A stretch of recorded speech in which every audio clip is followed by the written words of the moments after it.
రాష్ట్రంలో నెలకొన్న LPG gas సిలిండర్ల కొరతను నిరసిస్తూ బీఆర్ఎస్ పార్టీ ఇవాళ అసెంబ్లీ సమీపంలోని గన్ పార్క్ వద్ద భారీ నిరసన చేపట్టింది. బీఆర్ఎస్ వర్కింగ్ ప్రెసిడెంట్ కేటీఆర్ నేతృత్వంలో ఎమ్మెల్యేలు, ఎమ్మెల్సీలు గ్యాస్ సిలిండర్ల ప్లకార్డులు పట్టుకుని ప్రభుత్వాల తీరుకు వ్యతిరేకంగా నినాదాలు చేశారు. ఈ సందర్భంగా కేటీఆర్ మీడియాతో మాట్లాడుతూ కేంద్ర రాష్ట్ర ప్రభుత్వాల నిర్లక్ష్యంపై తీవ్ర స్థాయిలో ధ్వజమెత్తారు. అంతర్జాతీయంగా యుద్దం ప్రారంభమైనప్పటి నుంచి ప్రజలు గ్యాస్ సిలిండర్ల కోసం అల్లాడిపోతున్నారని ఫైర్ అయ్యారు. కేంద్ర ప్రభుత్వం కొరత లేదని నమ్మబలుకుతున్నా క్షేత్రస్థాయిలో మాత్రం సామాన్యులను సిలిండర్లు దొరకడం లేదని ఆరోపించారు. కేంద్ర ప్రభుత్వం ఎల్పీజీ కొరత లేదంటుందని, రాష్ట్ర ప్రభుత్వం పెట్రోలియం శాఖ తమ చేతుల్లో లేదని తప్పించుకుంటుందని కేటీఆర్ అన్నారు. వీరిద్దరు తీరు చూస్తుంటే ఆంబూతుల కోట్లాటలో లేకదూడలు బలైనట్లుగా సామాన్య ప్రజల పరిస్థితి తయారైందని విమర్శించారు. భవిష్యత్తులో గ్యాస్ సిలిండర్ పరిణామాన్ని 14 కిలోల నుంచి 10 కిలోలకు తగ్గించే ఆలోచనలో ప్రభుత్వం ఉన్నట్లు అనుమానాలు వ్యక్తమవుతున్నాయని, ఇది ప్రజలను మరింత ఇబ్బంది పెట్టడమేనని అన్నారు. గ్యాస్ సరఫరాపై ఉన్న అయోమయాన్ని తొలగించేలా ప్రభుత్వం తక్షణమే ప్రకటన చేయాలని డిమాండ్ చేశారు. కేంద్ర ప్రభుత్వం వెంటనే జోక్యం చేసుకుని గ్యాస్ కొరత లేకుండా చర్యలు చేపట్టాలని కేటీఆర్ డిమాండ్ చేశారు.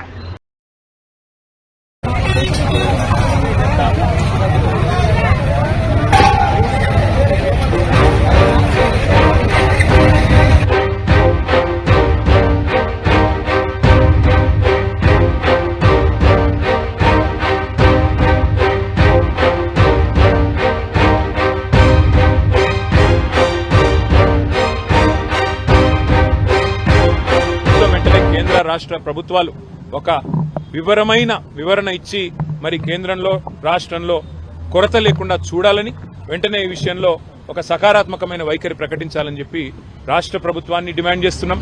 ఎందుకంటే అబద్దాలు చెప్తా ఉన్నారు. కొరత లేదని వారు, సప్లై లేదని వీరు, మధ్యలో నలిగిపోతున్నది ప్రజలు. కాబట్టి వెంటనే ఈ విషయంలో వివరణాత్మకంగా చెప్పాలని చెప్పి శాసనసభ వేదికగా ఇవాళ అడ్జర్న్మెంట్ మోషన్ వాయిదా తీర్మానం ఇచ్చాము. చర్చకు పట్టుబడతాము.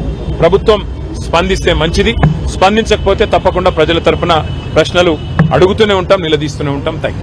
కానీ యుద్ధం ప్రారంభమైన తర్వాత ఇవాళ ఎల్పీజీ గోడౌన్లు ఎక్కడెక్కడైతే ఉన్నాయో, డిస్ట్రిబ్యూషన్ నెట్వర్క్లు ఎక్కడెక్కడైతే ఉన్నాయో, ఇవాళ అంతటా కూడా చాంతాడంత లైన్లు, ఎక్కడికక్కడ పెద్ద ఎత్తున ప్రజలు ఆందోళన వ్యక్తం చేసే పరిస్థితులు ఇవాళ నెలకొని ఉన్నాయి.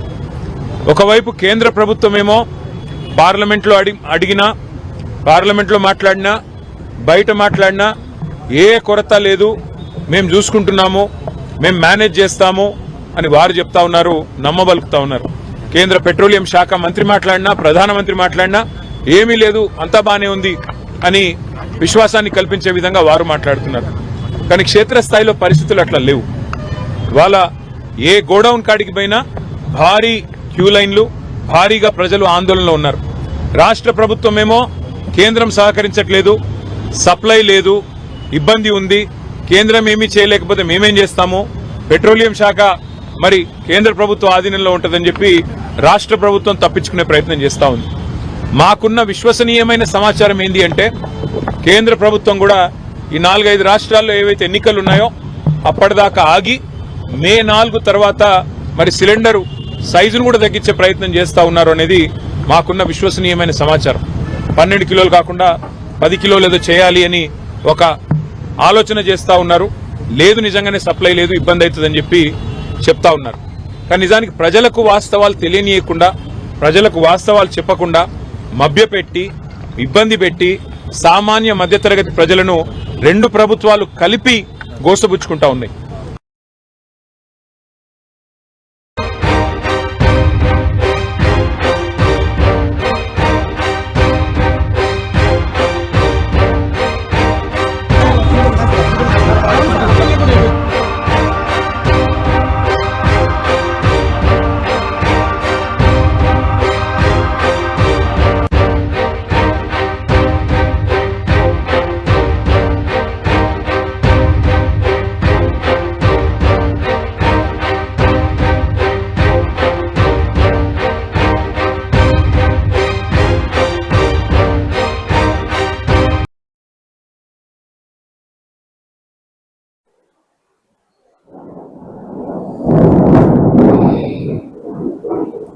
రాష్ట్ర వ్యాప్తంగా దివ్యాంగులకు ప్రభుత్వం ఇచ్చిన హామీలను తక్షణమే నెరవేర్చాలని డిమాండ్ చేస్తూ ఇవాళ బీజేపీ మరోసారి అసెంబ్లీ ముట్టడికి పిలుపునిచ్చింది.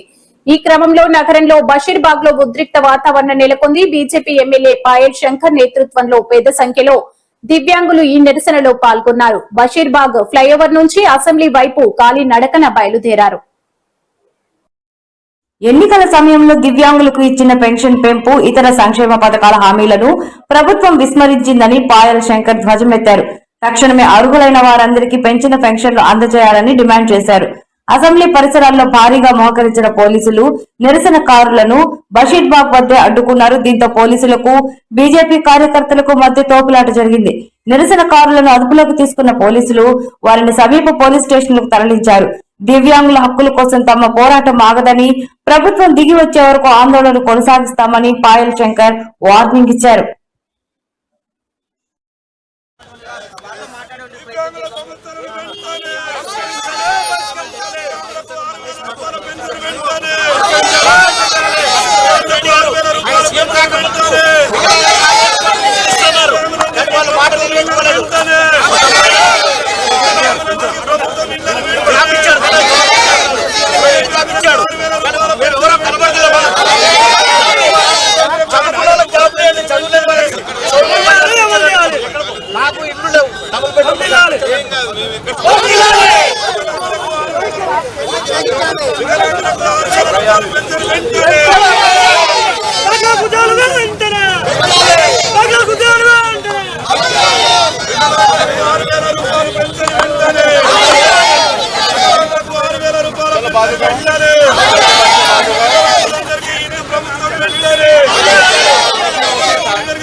గతంలో 9 ఏళ్లు టీఆర్ఎస్ పార్టీ పరిపాలిస్తున్నటువంటి సమయంలో తెలంగాణలో ఏ రకమైనటువంటి నిర్బంధ పాలన ఉండేనో ఈరోజు కాంగ్రెస్ ప్రభుత్వ హయాంలో కూడా గదే రకమైనటువంటి పంతా కొనసాగుతున్నది.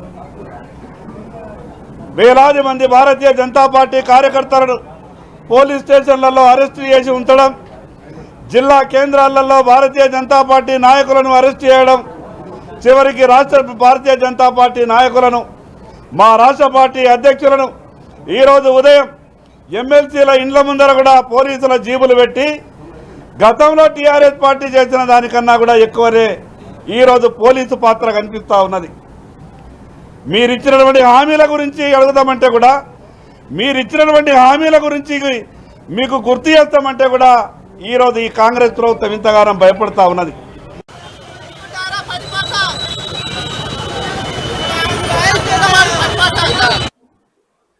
భాగ్యనగర వాసులకు మెరుగైన పర్యావరణ రహిత రవాణా సౌకర్యాలను అందించే దిశగా మరో కీలక ముందడుగు పడింది.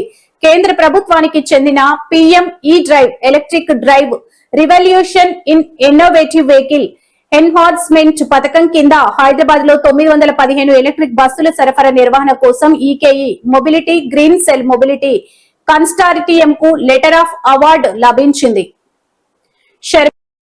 కన్వర్జెన్స్ ఎనర్జీ సర్వీసెస్ లిమిటెడ్ నేతృత్వంలో ఈ ప్రాజెక్టు అమలు కానుంది. ప్రాజెక్టులో భాగంగా మొత్తం 915 ఎలక్ట్రిక్ బస్సులు అందుబాటులోకి రానున్నాయి.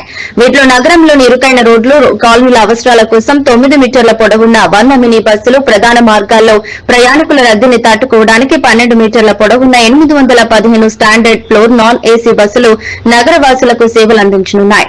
ఈ బస్సులు పూర్తిగా ఎలక్ట్రిక్ కావడంతో కాలుష్య ఉద్గారాలు ఉండవు. ప్రయాణికులకు సురక్షితమైన, సౌకర్యవంతమైన ప్రయాణాన్ని అందించేలా వీటిని అత్యాధునిక సాంకేతికతతో రూపొందించారు.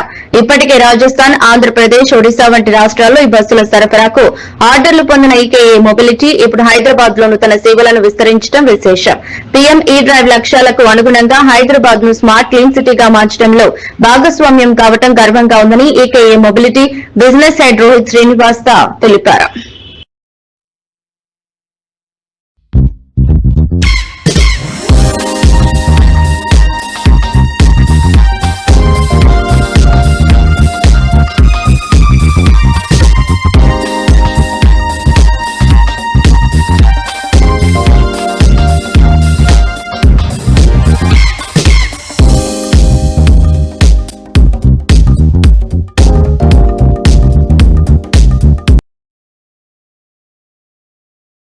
ఇలా సునీత ఇద్దరు నిరంతరం అబద్దాలు చెబుతున్నారని, ఆయన విచక్షణతో వైఎస్ఆర్సీపీ ఎప్పుడూ మాట్లాడలేదని, జగన్ గారి చెల్లెలుగా వారికి మర్యాద ఇచ్చామని, చాలా ఓర్పు వహించామని వైఎస్ఆర్సీపీ మహిళా విభాగం రాష్ట్ర అధ్యక్షురాలు ఎమ్మెల్సీ వరదు కళ్యాణి వెల్లడించారు. కానీ వాళ్ళిద్దరు హద్దులు దాటి మాట్లాడుతున్నారన్న ఆమె, ప్రజలకు వాస్తవాలు చెప్పాల్సిన బాధ్యత తమపై ఉన్నందున మీడియా ముందుకు వచ్చామని చెప్పారు. అలాగే షర్మిలపై తీవ్ర విమర్శలు గుప్పించిన రాచమల్లు శివప్రసాద్ రెడ్డి. షర్మిల, సునీత ఇద్దరికి అవినాష్ రెడ్డి, శివప్రసాద్ రెడ్డి ప్రశ్నలు వేశారని, అయితే వాటికి ఇప్పటి వరకు ఆ ఇద్దరు బదులివ్వలేదని తెలిపారు. ఆ ప్రశ్నలకు వారిద్దరు సమాధానాలు చెప్పలేరా అని విశాఖలో మీడియాతో మాట్లాడిన వరదు కళ్యాణ్ని నిలదీశారు. షర్మిల అయినా, సునీత అయినా ఆస్తుల విషయంలో అయినా, వివేకానందరెడ్డి గారి హత్య కేసు విషయంలో అయినా వచ్చి అబద్దాలు చెబుతున్నారని, ఈ విషయం ఇప్పటికే ప్రజలందరికీ స్పష్టంగా అర్థమైంది. విజయమ్మ గారి లేఖ అబద్దమని, ఆ లేఖ అసలైనది కాదని మేమన్నట్లుగా షర్మిల గారు చెప్పడం చాలా హాస్యాస్పదంగా ఉంది. ఆ లేఖ అసలు కాదని, నకిలీదని ఎవరన్నారో? మేం ఆ మాట అనలేదే. మీరు రాష్ట్రానికి 12 లక్షల కోట్లు అప్పు అన్నప్పుడే ప్రజలకు అర్థమైంది మీకు స్క్రిప్ట్ ఎక్కడి నుంచి వచ్చిందో. ఆంధ్రప్రదేశ్ కాంగ్రెస్ పార్టీ అధ్యక్షురాలైన షర్మిల గారు అన్యాయం జరిగిపోయినట్టుగా మాట్లాడుతూ ఉన్నారు. ఏమీ లేదు, ఎంత అబాండాలు వేస్తున్నా, ఎంత అసత్యాలు మాట్లాడుతున్నా జగనన్న ఓర్పుగా వాటిని భరిస్తూ ఉన్నారు. కాబట్టి ఆ ఓర్పు సహనమే మిమ్మల్ని ఈ రోజు కాపాడుతూ ఉంది. ఆ ఓర్పు సహనం ఈ రోజు ఒక బలహీనతగా మారిపోతూ ఉంది. కాబట్టి మా పార్టీ నాయకులు జగనన్నకి ఇష్టం లేకపోయినా ప్రెస్ మీట్స్ పెట్టి మీరు తప్పుడు ఆరోపణలు చేస్తే వాటికి సమాధానాలు చెప్పిన పరిస్థితి మనం చూసాము. అలాగే ఎంత దారుణంగా మాట్లాడారంటే ఈరోజు వైఎస్ఆర్ సిపి వాళ్ళనేమో కుక్కలు అంట. అసలు అలాంటి వ్యాఖ్యలు మహానేత వైఎస్ఆర్ గారి పేరుతో పెట్టిన పార్టీలో ఉన్న నాయకులు, ఈ పార్టీలో ఉన్న నాయకులు తీసుకుంటే మెజారిటీ నాయకులు అందరూ కూడా వైఎస్ఆర్ గారికి వీర భక్తులు, అత్యంత ప్రాణమిచ్చే కార్యకర్తలు, నాయకులు. అలాంటి వాళ్ళని ఏ విధంగా మీరు కుక్కలు అంటూ దిగజారిపోయి వ్యాఖ్యలు చేశారో నాకు అర్థం కావట్లేదు. కాబట్టి మీరు ఎంత దారుణమైన వ్యాఖ్యలు చేసినా మేము హద్దులు దాటకుండా మేము మాట్లాడుతూ ఉండే పరిస్థితి ఈరోజు కనిపిస్తూ ఉందమ్మా. అలాగే నిజంగా విలువలు, విశ్వసనీయత గురించి షర్మిలమ్మ గారు మాట్లాడుతూ ఉన్నారు. నిజంగా మీకు విలువలు, విశ్వసనీయత ఉన్నాయమ్మా? మీరు మాటలు మార్చడంలో అందివేశన చేయగా మీ ప్రవర్తనే తెలియజేస్తూ ఉంది. మీరు తెలంగాణలో పార్టీ పెట్టారు, మా అత్తవారి ఇల్లు ఇక్కడ, నా ప్రాణం ఉన్నంత వరకు ఇక్కడే ఉంటాను, ఇక్కడ ప్రజలకు సేవ చేస్తానని ఎన్నో మాటలు చెప్పారు. మరి ఎందుకమ్మా అక్కడ పార్టీని క్లోజ్ చేసేసి ఆంధ్రాకి వచ్చారు? అంటే మీరు మాట్లాడిన మాటలన్నీ మీరే తొంగలో తొక్కి ఈరోజు వాటిని అబద్ధాలుగా మార్చేస్తూ మాట మార్చిన పరిస్థితి చూసాం. మరి మీకు విలువలు, విశ్వసనీయత ఉందంటే ఎలామ్మా ప్రజలు నమ్ముతారు? మీరు మాట్లాడుతుంటే ప్రజలు నవ్వుకుంటున్నారమ్మా. జగనన్న దమ్ము, ధైర్యం ఏంటో మీ పార్టీ జాతీయ అధ్యక్షులు ఇప్పుడు సోనియా గాంధీ గారు అవ్వచ్చు, రాహుల్ గాంధీ గారు అవ్వచ్చు, మీ జాతీయ అధ్యక్షులు ఆ పార్టీని నడుపుతున్న వాళ్ళని అడిగితే జగనన్న దమ్ము, ధైర్యం ఏంటో తెలియజేస్తారు. అలాగే మీరు సావాసం చేస్తున్న చంద్రబాబు నాయుడు గారిని అడిగితే, అంటే ఒక మనిషి నిజమైన నైజం తెలియాలంటే ఆయనకు అధికారం ఇచ్చి చూడండి అని అన్నాడు. మనం చూసాం, పవర్ సూట్ అవ్వలేదు జగన్మోహన్ రెడ్డి గారికి. Power did not suit him. Jaganmohan Reddy గారి నేచర్ మారాలి, జగన్మోహన్ రెడ్డి గారి నైజం మారాలి. జగన్మోహన్ రెడ్డి గారులో మార్పు వస్తే, జగన్మోహన్ రెడ్డి గారిలో స్వార్థం తగ్గి మంచితనం పెరిగితే మేబీ దేవుడిస్తాడేమో. కానీ అంతవరకు దేవుడు ఆశీర్వదించరు, ప్రజలు ఆశీర్వదించరు. ఇక మేం చేస్తున్న యాత్ర ఎప్పుడో ఎలక్షన్లకు ముందు జగన్మోహన్ రెడ్డి గారు ఇప్పుడు ఆ లెటరు నిజం కాదని, విజయమ్మ గారు అసలు సంతకం పెట్టలేదని, లేక ఒత్తిడి మీద నేను పెట్టించానని మళ్ళీ వైసీపీ సైతాన్ సైన్యం ప్రచారం చేస్తుందని విన్నాం. అసలు నిజంగానే విజయమ్మ గారు సంతకం పెట్టకపోతే విజయమ్మ గారు బయటకు వచ్చి సంతకం నాది కాదు అని విజయమ్మ మీడియాకు చెప్పే అవకాశం లేదా? విజయమ్మకి చెప్పలేరా?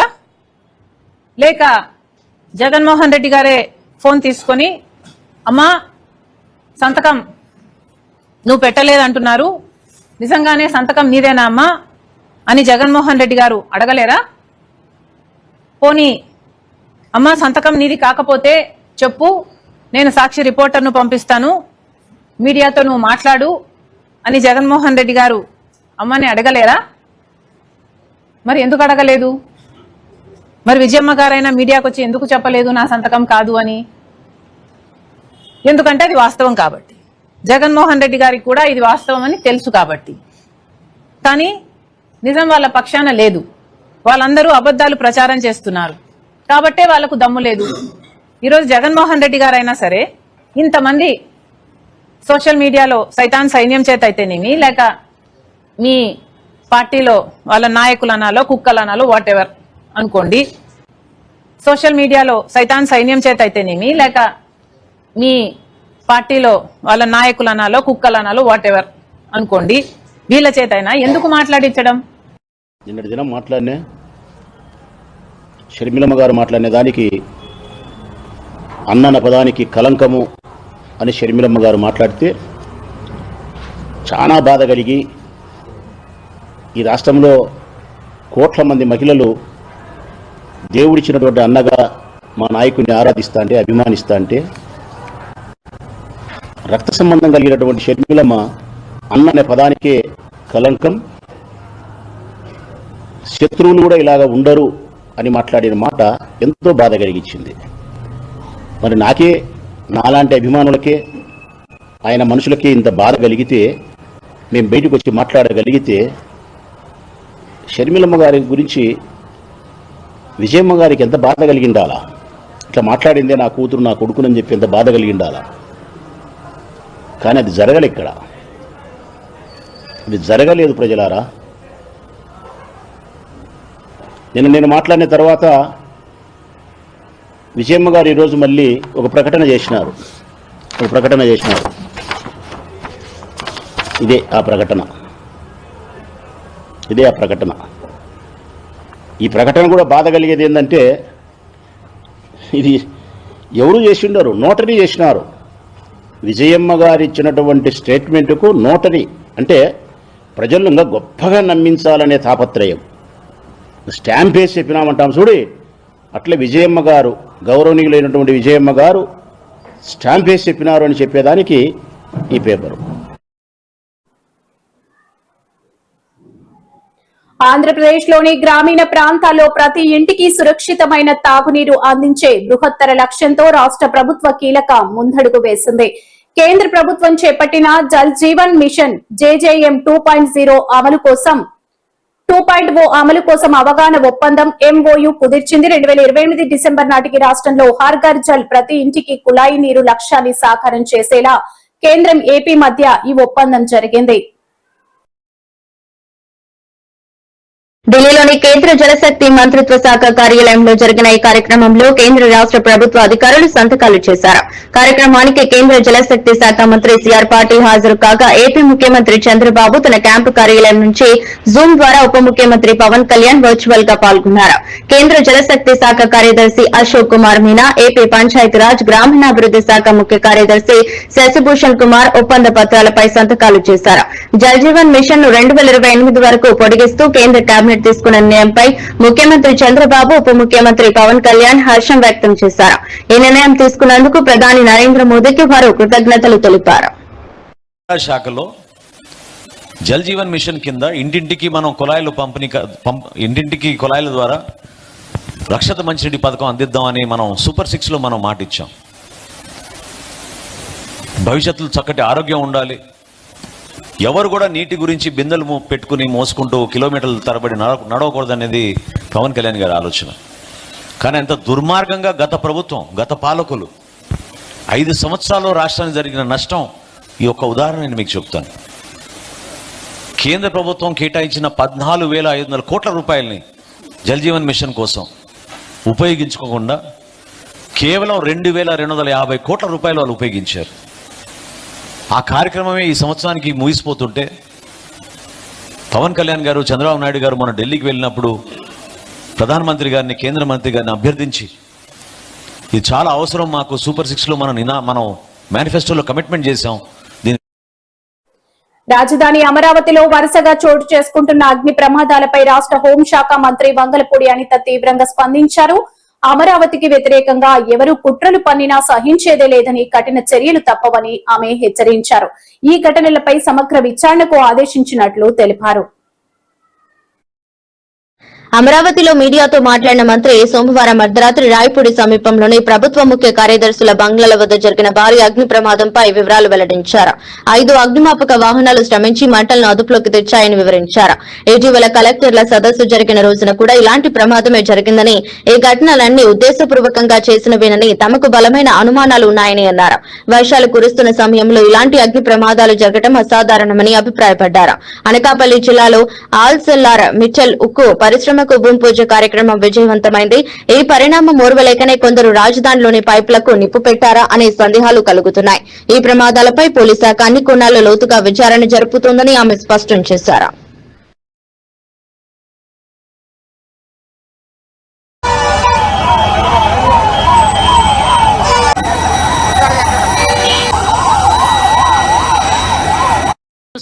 ఉదయం లేచిన దగ్గర నుంచి మొదలు పెడతారండి. అమరావతి మునిగిపోయింది, అమరావతి మునిగిపోయింది, అమరావతి మునిగిపోయింది. అరే అమరావతి మునిగిపోయింది మునిగిపోయింది అని మాట్లాడితే నేను ఒకటే క్వశ్చన్ చేస్తున్నా, అమరావతి మునిగిపోతే ఈరోజు స్పీడ్ యాక్సెస్ రోడ్లు ఎక్కడైనా మీకు ఎవరికైనా అవాంతరాలు ఏమైనా వచ్చినాయా? ఈరోజు మీరందరూ కూడా బళ్ళు మీదో కార్ల మీదో ఏదో రకంగా ఇక్కడికి వచ్చుంటారు కదా. ఎక్కడైనా రహదారులు ఏమైనా అడ్డుకున్నాయా? ఎక్కడైనా రోడ్లు కొట్టుకుపోయినాయా? మీరు చెప్పండి. లేదు. ఈరోజు నేను సెక్రటేరియట్లో కూర్చొని మాట్లాడుతున్నా, సెక్రటేరియట్ మునిగిపోయిందా? అసెంబ్లీ ఏమైనా మునిగిపోయిందా?